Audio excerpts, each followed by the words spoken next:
Good afternoon, Warriors. Today, Wednesday, March 7th, 2018, looking at our homework for this evening. In math, we have practice 11.3. Remember, we skipped this lesson so Mrs. Caparini could teach 11.4 yesterday before her being gone for the remainder of the week. Module 11 quiz is still on Friday. Science, middle presentation is due on Monday. Also, if you are absent this week, make sure that you see Miss Falk during Warrior Time so you can complete the labs. Social Studies and Language Arts, there is no homework tonight.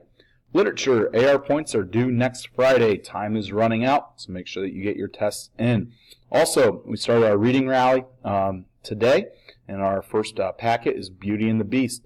You need to make sure that you have read the packet, you've answered the questions, and you've also gone and highlighted where you have found your answers in the packet.